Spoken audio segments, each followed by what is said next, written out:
আসসালামু আলাইকুম রহমতুল্লাহ বরকাতুহ। আলহামদুলিল্লাহ রাব্বিল আলামিন ওয়াসসালাতু ওয়াসসালামু আলা আশরাফিল আম্বিয়া ওয়াল মুরসালিন নবিয়িনা মুহাম্মদ ওয়া আলিহি ওয়া আসহাবিহি আজমাইন, আম্মা বাদ।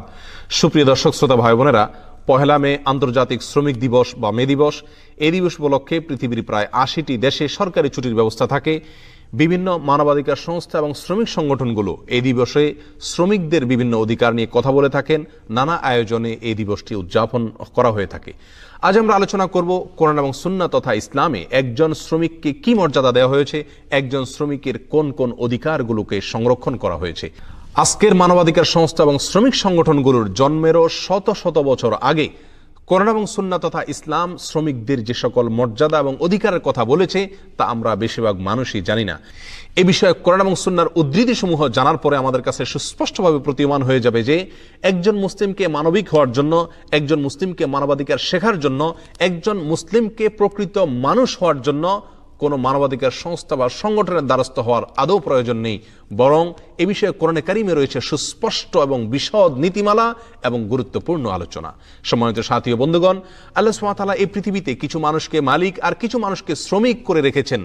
কেন তিনি এই তারতম্য রেখেছেন, তার এই বন্টন তারতম্যের পেছনে প্রজ্ঞাপূর্ণ যুক্তির কথা তিনি আলোচনা করেছেন। সূরা যুখরুফের একটি আয়াতে তিনি ইরশাদ করেছেন, নাহনু কাসামনা বাইনাহুম মাঈশাতাহুম ফিল হায়াতিদ দুনিয়া ওয়া রাফা'না বা'দাহুম ফাওকা বা'দ লিয়াত্তাখিযা বা'দুহুম বা'দান সুখরিয়া ওয়া রাহমাতু রাব্বিকা খায়রুম মিম্মা ইয়াজমাউন। অর্থাৎ জীবিকা নির্বাহের ক্ষেত্রে তোমাদের কিছু মানুষকে আল্লাহ সুবহানাহু ওয়া তাআলা মালিক বা উপরে রেখেছেন, আর কিছু মানুষকে তাদের অধীনস্থ বা শ্রমিক করে রেখেছেন। আর এটা এজন্য করে রেখেছেন আল্লাহ সুবহানাহু ওয়া তাআলা, যদি এটা না হতো আর সকলেই মালিক হতো তাহলে পৃথিবীর বর্তমান যে ধারা আমরা দেখতে পাচ্ছি, যে স্থিতিশীলতা এবং স্বাভাবিকতা আমরা দেখতে পাচ্ছি, এটি থাকতো না, এটি ব্যাহত হতো। অতএব আল্লাহ সুবহানাহু ওয়া তাআলা তিনি সকল প্রজ্ঞাবানদের সেরা এবং শ্রেষ্ঠ, তিনি আহকামুল হাকিমিন। তার প্রতিটি বন্টনের পেছনেই রয়েছে অনেক প্রজ্ঞাপূর্ণ যুক্তি এবং ব্যাখ্যা। তবে এক্ষেত্রে দুটি পয়েন্ট অত্যন্ত গুরুত্বপূর্ণ এবং প্রণিধানযোগ্য। তার এক নম্বর হলো, আল্লাহ সুবহানাহু ওয়া তাআলার কাছে একজন মানুষের সম্মানিত হওয়াটা নির্ভর করে ব্যক্তির আমলের উপরে, কর্মের উপরে। একজন মানুষ যখন সৎ কর্মশীল হন, নেককার হন, ভালো মানুষ হন, তিনি যখন অসৎ এবং মন্দ কাজ থেকে নিজেকে বাঁচিয়ে রাখেন, তিনি আল্লাহ সুবহানাহু ওয়া তাআলার কাছে সবচেয়ে শ্রেষ্ঠ এবং সবচেয়ে মর্যাদাবান হিসেবে বিবেচিত হন। এই ক্ষেত্রে তার পেশা মোটেও বিবেচনার বিষয় থাকে না। আল্লাহ সুবহানাহু ওয়া তাআলা বলেছেন, ইন্না আকরামাকুম ইনদাল্লাহি আতকাকুম, নিশ্চয়ই তোমাদের ভিতরে সবচেয়ে সম্মানিত হলেন আমার কাছে বা আল্লাহর কাছে তিনি, যে ব্যক্তি তোমাদের ভিতরে সবচেয়ে বেশি মুত্তাকি, সবচেয়ে বেশি পরহেজগার, সবচেয়ে ভালো মানুষ এবং সৎকর্মশীল বান্দা। সম্মানিত সাথী বন্ধুগণ, অতএব আল্লাহ সুবহানাহু ওয়া তাআলা কাউকে শ্রমিক এবং কাউকে মালিক করে রাখলেও এটা অত্যন্ত সাময়িক সময়ের জন্য। আল্লাহ সুবহানাহু ওয়া তাআলার কাছে কিয়ামতের দিন মর্যাদার আসনে আসীন হবেন সেই ব্যক্তি যার কর্ম দুনিয়াতে সবচেয়ে ভালো থাকবে এবং যিনি সৎকর্মশীল এবং নেককার বান্দা হিসেবে নিজেকে প্রমাণ করতে পারবেন, তার স্বাক্ষর তিনি রাখতে পারবেন। আর দ্বিতীয় যে পয়েন্টটি এক্ষেত্রে গুরুত্বপূর্ণ এবং লক্ষণীয়, তা হলো আল্লাহ সুবহানাহু ওয়া তাআলা পৃথিবীর স্বাভাবিক ধারাকে অব্যাহত রাখার স্বার্থে কিছু মানুষকে শ্রমিক করে রাখলেও তাদের সুস্পষ্ট অধিকার সমূহ এবং মর্যাদার কথা আলোকপাত করেছেন কোরআনে এবং তার নবী আলাইহিস সালামের মাধ্যমে হাদিসের বিভিন্ন পরতে পরতে। এছাড়াও একজন শ্রমিক তিনি মালিকের অধীনস্থ হলেও আল্লাহ সুবহানাহু ওয়া তাআলা কোনো কোনো দিক থেকে তার মালিক থেকেও তাকে রিচ এবং সমৃদ্ধ করে রেখেছেন, সম্মানিত করে রেখেছেন, সুখী করে রেখেছেন, যা অনেক সময় আমরা আঁচও করি না বা টেরও পাই না। অতএব আল্লাহ সুবহানাহু ওয়া তাআলা আহকামুল হাকিমিন, তার প্রতিটি বন্টনের পেছনে রয়েছে সীমাহীন প্রজ্ঞাপূর্ণ যুক্তি এবং ব্যাখ্যা, যা আমাদের অনেক সময় অজানাই থেকে যায়। সম্মানিত সাথী ও বন্ধুগণ, এই পৃথিবীতে জীবিকা নির্বাহের যত ব্যবস্থা রয়েছে, যত উপায় রয়েছে, এর ভেতরে সবচেয়ে সম্মানিত, সবচেয়ে শ্রেষ্ঠ, সবচেয়ে উত্তম জীবিকা হলো একজন শ্রমিকের জীবিকা, একজন শ্রমিকের উপার্জন। এ বিষয়ে সহিহ বুখারীর একটি হাদিসে নবী আলাইহিস সালাম বলেছেন, মা আকালা আহাদুন তুআমান কাত্তু খায়রাম মিন আন ইয়াকুলা মিন আমালি ইয়াদিহি। একজন মানুষ তার হাত দ্বারা কামাই করে, পরিশ্রম করে, উপার্জন করে তিনি যে খাবার গ্রহণ করে থাকেন, যে আহার গ্রহণ করে থাকেন, তার চাইতে উত্তম আহার, তার চাইতে উত্তম খাবার পৃথিবীতে অন্য কোনো পেশার, অন্য কোনো মানুষ আর গ্রহণ করে না। অর্থাৎ অন্য কোনো পেশার মানুষের জীবিকা, তার আহার এতটা পবিত্র, এতটা শ্রেষ্ঠ নয় যতটা পবিত্র এবং শ্রেষ্ঠ একজন মানুষ যিনি তার হাত দিয়ে কামাই করে খেয়ে থাকেন, যিনি তার ঘাম ঝরিয়ে তারপরে উপার্জন করে থাকেন। নবী আলাইহিস সালাম আরো বলেছেন, ওয়া ইন্না নাবিয়াল্লাহি দাউদ কানা ইয়াকুলু মিন আমালি ইয়াদি। আর আল্লাহর নবী দাউদ আলাইহিস সালাম তিনি নিজের হাতে উপার্জন করে তা থেকে তিনি তার আহার জোগাড় করতেন, উপার্জন করে তিনি খেতেন। দাউদ আলাইহিস সালাম ছিলেন তার যুগে রাষ্ট্রের সর্বোচ্চ আসনে আসীন। একজন রাষ্ট্রপ্রধান হয়েও তিনি লৌহ শিল্পের সঙ্গে নিজেকে সংশ্লিষ্ট করে তার জীবিকা নির্বাহ করতেন।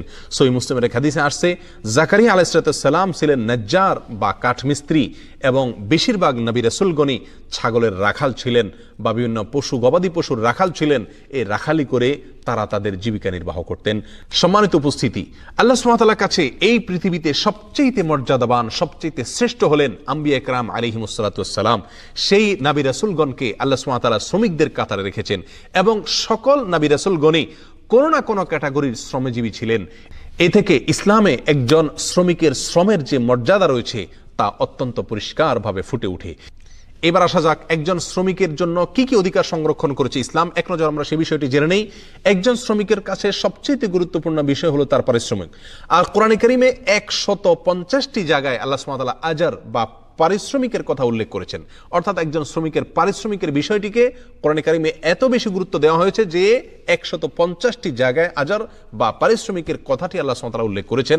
আল্লাহ তাআলা অন্য এক আয়াতে বলেছেন, ওয়ালা তাবখাসুন নাসা আশিয়াআহুম, তোমরা মানুষকে কোনো কিছুতে কোনো অবস্থাতে ঠকাবে না। একজন শ্রমিক তিনি সরল, অথবা আল্লাহ সুবহানাহু ওয়া তাআলা আপনাকে তার চাইতে শক্তিশালী করে রেখেছেন, তাকে দুর্বল করেছেন, এই অজুহাতে বা এই কারণে আপনি কোনো অবস্থাতে তাকে ঠকাতে পারেন না। এটাই হলো ইসলামের শিক্ষা এবং নির্দেশ। সহিহ বুখারীর এক হাদিসে আসছে, নবী আলাইহিস সালাম বলেছেন, হাদিসে কুদসিতে আল্লাহ সুবহানাহু ওয়া তাআলা বলেছেন, আমি কিয়ামতের দিন 3 ব্যক্তির বিরুদ্ধে স্বয়ং বাদীর ভূমিকায় থাকব। আল্লাহ বাদী মামলা হবে 3 ব্যক্তির বিরুদ্ধে। তার ভিতরে এক ব্যক্তি হলেন ওই ব্যক্তি যে ব্যক্তি কোনো ব্যক্তিকে চাকরি দিয়েছেন, কোনো ব্যক্তিকে কোনো কাজে নিয়োগ দিয়েছেন, এবং সেই লোকটি কাজটি সম্পন্ন করার পরেও তার পারিশ্রমিক তিনি দেননি। কিয়ামতের ময়দানে আল্লাহ সুবহানাহু ওয়া তাআলা স্বয়ং নিজে এই জালেম এবং এই ব্যক্তির বিরুদ্ধে বাদীর ভূমিকায় থাকবেন। সুনান ইবনে মাজার এক হাদিসে আসছে, নবী আলাইহিস সালাম বলেছেন, উতুল আজিরা আজরাহু ক্বাবলা আন ইয়াজুফা ইরকাহ, একজন শ্রমিকের গায়ের ঘাম শুকাবার আগে আগে তার শ্রম তাকে বুঝিয়ে দাও। এ থেকে একেবারে পরিষ্কারভাবে ফুটে উঠলো যে ইসলাম একজন শ্রমিকের পারিশ্রমিকের বিষয়ে কোনো প্রকার ছাড় দেওয়ার স্কোপ রাখে নাই, বরং এটাকে সর্বাধিক গুরুত্ব দিয়ে রেখেছে। আমাদের দৈনন্দিন জীবনে কাজের বুয়া থেকে নিয়ে নানা শ্রেণী পেশার মানুষকে আমরা বিভিন্ন সময় নিয়োগ দিয়ে থাকি। এই সমস্ত লোকদের পারিশ্রমিক পরিশোধের ক্ষেত্রে কোরআন এবং সুন্নাহর এই নীতিমালাকে অত্যন্ত গুরুত্বের সাথে মাথায় রাখা একজন মুসলিমের জন্য অপরিহার্য এবং কর্তব্য। শ্রমিকের অধিকার প্রসঙ্গে ইসলাম দ্বিতীয় যে বিষয়টিকে অত্যন্ত গুরুত্বের সাথে দেখেছে তা হলো একজন শ্রমিককে নিয়োগ দেওয়ার ক্ষেত্রে কোনোভাবেই যেন তার উপরে তার সাধ্যের বাইরে কোনো কাজ চাপিয়ে দেওয়া না হয়, তার জন্য খুব বেশি কষ্টসাধ্য হয় এরকম কোনো কাজের বোঝা যেন তাকে বহন করতে বাধ্য করা না হয়, সে বিষয়ে আল্লাহ সুবহানাহু ওয়া তাআলা আলোকপাত করেছেন কোরআনে কারীমের বিভিন্ন জায়গায়। আল্লাহ নবী মূসা আলাইহিস সালাতু ওয়াস সালামকে যখন রাখাল হিসাবে নিয়োগ দিলেন শুআয়ব আলাইহিস সালাতু ওয়াস সালাম, তখন তিনি একটি উক্তি করেছিলেন, আর সেটি আল্লাহ সুবহানাহু ওয়া তাআলার কাছে পছন্দ হয়েছে বিধায় আল্লাহ তাআলা কোরআনে কারীমের অংশ করে দিয়েছেন। আল্লাহ বলেছেন যে শুআয়ব আলাইহিস সালাতু ওয়াস সালাম মূসা আলাইহিস সালামকে বলেছিলেন, তাকে কাজের ভার বুঝিয়ে দেওয়ার পরে, ওমা উরিদু আন আশুক্কা আলাইক সাতাজিদুনি ইনশাআল্লাহু মিনাস সালিহিন, আমি তোমাকে যে কাজের দায়িত্ব দিয়েছি, ভার দিয়েছি, আমি চাই না তোমার উপরে কোনো প্রকার কষ্ট চাপিয়ে দিতে, বোঝা চাপিয়ে দিতে, তোমার সাধ্যের বাইরে কোনো কিছু চাপিয়ে দিতে। ইনশাআল্লাহ তুমি আমাকে সৎকর্মশীল বান্দাদের মধ্য থেকে পাবে, সৎকর্মশীল মানুষ হিসাবে পাবে।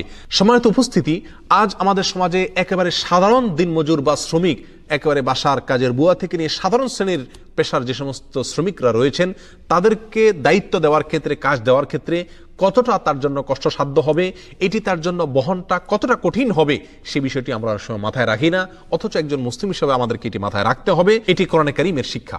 শ্রমজীবী মানুষের যে সকল অধিকার সংরক্ষণ করেছে ইসলাম, তার ভিতরে তৃতীয় যে পয়েন্টটির কথা বলবো তা হলো শ্রমিকের আত্মমর্যাদা, শ্রমিকের সম্মান। একজন শ্রমিককে যেই মর্যাদা ইসলাম দিয়েছে, সেই মর্যাদার কথা তথাকথিত মানবাধিকার সংস্থা, শ্রমিক সংগঠন বা পৃথিবীর কোনো সভ্যতা, কোনো সমাজ কল্পনাও করতে পারে না। সুনান ইবনে মাজার এক হাদিসে আসছে, নবী আলাইহিস সালাম বলেছেন, তোমাদের কারোর পিয়ন বা কাজের লোক যদি খাবার নিয়ে আসে, তাহলে অবশ্যই সে যেন ওই কাজের লোককে নিজের সঙ্গে খেতে বসায়, একই প্লেটে, একই দস্তরখানে, একই টেবিলে তার সঙ্গে একই মানের খাদ্য খাওয়ার জন্য তাকে যেন আহ্বান করা হয়। যদি সেই চাকর বা অধীনস্থ লোক তিনি যদি অস্বীকৃতি জানান, তিনি যদি বিব্রত বোধ করেন, তাহলে তাকে ধরে নিয়ে নিজের সঙ্গে বসে খাবার খাওয়ানোর নির্দেশনা ইসলাম আমাদেরকে দিয়েছে। সম্মানিত সাথী বন্ধুগণ, পৃথিবীর কোন সভ্যতা, পৃথিবীর কোন সমাজ, পৃথিবীর কোন সংগঠন শ্রমিকের জন্য এরকম অধিকার চাইতে পারে, দাবি করার সাহস রাখে যে শ্রমিককে তার মালিকের সমমানের খাবার একসঙ্গে বসে তাকে খাওয়াতে হবে? এই শিক্ষা ইসলাম দিয়েছে, এই দীক্ষা আমাদেরকে ইসলাম দিয়েছে। আমাদের সমাজে সভ্যতার মুখোশধারী তথাকথিত শিক্ষিতদের বহু লোককে আমি নিজের চোখে দেখার দুর্ভাগ্য হয়েছে যে তারা প্রচণ্ড ঠান্ডার দিনে সোফায় বসে হয়তো কোনো প্রোগ্রাম উপভোগ করছেন বা আড্ডা দিচ্ছেন, অথচ ছোট কাজের মেয়েটাকে ঠান্ডার দিনে ফ্লোরে বসিয়ে রেখেছেন, সোফায় বা কোনো চেয়ারে তাকে বসতে দিচ্ছেন না। এই নির্মমতা, এই অবিচার পর্যন্ত আমাদের সমাজে এখনো হয়। অতএব শ্রমিকের অধিকারের এই পয়েন্টটি, শ্রমিককে যথাযোগ্য মর্যাদা দেওয়া, তার শরীর এবং স্বাস্থ্যের দিকে খেয়াল করা, এটা একজন মালিকের কর্তব্য। যদি তিনি তা না করেন তবে কিয়ামতের ময়দানে এর জন্য কড়ায় গণ্ডায় আল্লাহ সুবহানাহু ওয়া তাআলার কাছে মাসুল দিয়ে এর সাজা ভোগ করে তারপরে তাকে সামনে অগ্রসর হতে হবে। সম্মানিত সাথী বন্ধুগণ, ইসলামের দৃষ্টিতে একজন শ্রমিকের কি কি অধিকার দেওয়া হয়েছে সে প্রসঙ্গে আমরা চতুর্থ যে পয়েন্টটি বলবো তা হলো জুলুমকে ইসলাম সর্বোচ্চ মাত্রা নিষিদ্ধ এবং হারাম কাজ হিসেবে ঘোষণা করেছে। নবী আলাইহিস সালাম বলেছেন, আয-যুলমু যুলুমাতুন ইয়াওমাল কিয়ামা। দুনিয়াতে কারোর প্রতি যদি অবিচার করা হয়, সেটা অর্থকরীর দিক থেকে অবিচার হোক, শারীরিকভাবে অবিচার হোক, কথা বা কোনো কাজ দিয়ে অবিচার হোক, যে কোনোভাবে অবিচার করা হোক না কেন, আপনি আপনার অধীনস্থ, আপনি আপনার কর্মচারী, আপনি আপনার কাজের লোক অথবা যে কোনো মানুষের প্রতি যদি কোনো ধরনের অবিচার করে থাকেন, জুলুম করে থাকেন, কিয়ামতের ময়দানে আপনার সম্মুখে, অত্যাচারের সম্মুখে সেই জুলুম বহুমুখী অন্ধকার হয়ে আবির্ভূত হবে এবং এর মুখোমুখি আপনাকে হতে হবে। সহিহ মুসলিমের এক হাদিসে আসছে, নবী সাল্লাল্লাহু আলাইহি ওয়াসাল্লাম বলেছেন, আল্লাহ সুবহানাহু ওয়া তাআলা হাদিসে কুদসিতে ইরশাদ করেছেন, ইয়া ইবাদি ইন্নী হারামতু যুলমা আলা নাফসি, হে আমার বান্দাগণ, আমি নিজের প্রতি নিজে, আমি আল্লাহ হয়েও আমার বান্দাদের প্রতি জুলুম এবং অবিচার করাকে হারাম করেছি। ওয়া জাআলতুহু বাইনাকুম মুহাররামা, আমি তোমাদের জন্য এই জুলুম বা একে অন্যের প্রতি অবিচার করাটাকে হারাম করেছি। ফালা তাযালামু, অতএব তোমরা একে অন্যের প্রতি কোন অবস্থাতে জুলুম করবে না। সহিহ বুখারীর এক হাদিসে আসছে, নবী সাল্লাল্লাহু আলাইহি ওয়াসাল্লাম বলেছেন, আল্লাহ সুবহানাহু ওয়া তাআলা অনেক সময় মানুষকে ঢিল দিয়ে থাকেন, মানুষকে আল্লাহ সুবহানাহু ওয়া তাআলা সুযোগ দিয়ে থাকেন, অন্যের প্রতি জুলুম করার শক্তি সামর্থ্য দিয়ে থাকেন। আল্লাহ সুবহানাহু ওয়া তাআলা পাকড়াও করেন না, সে জুলুম করতেই থাকে, কিন্তু একটা সময় আল্লাহ সুবহানাহু ওয়া তাআলা ঠিকই তাকে পাকড়াও করেন, তখন তার আর পালাবার কোনো পথ থাকে না। শ্রমজীবী মানুষের প্রতি জুলুম এবং অবিচার প্রসঙ্গে নবী আলাইহিস সালামের জীবনের ঐতিহাসিক একটি ঘটনা, একটি উজ্জ্বল দৃষ্টান্ত আমাদের সম্মুখে রয়েছে। সাহাবী আবু মাসউদ রাদিয়াল্লাহু তাআলা আনহু বর্ণনা করেছেন, একবার আমি আমার এক কৃতদাসকে তার কোনো একটি ভুলের কারণে প্রহার করছিলাম, তাকে মারছিলাম। পেছন থেকে নবী আলাইহিস সালাম এই দৃশ্য দেখে তিনি বলে উঠলেন, লাল্লাহু আকদারু আলাইকা মিনকা আলাই, মনে রাখবে তুমি এই কৃতদাসের প্রতি, এই শ্রমজীবী মানুষটার প্রতি, এই অধীনস্থ লোকটার প্রতি তোমার যে পাওয়ার রয়েছে, তোমার যে কর্তৃত্ব রয়েছে, যে প্রভাব রয়েছে, আল্লাহ সুবহানাহু ওয়া তাআলার প্রভাব এবং পাওয়ার তোমার উপরে তার চাইতে অনেক বেশি রয়েছে।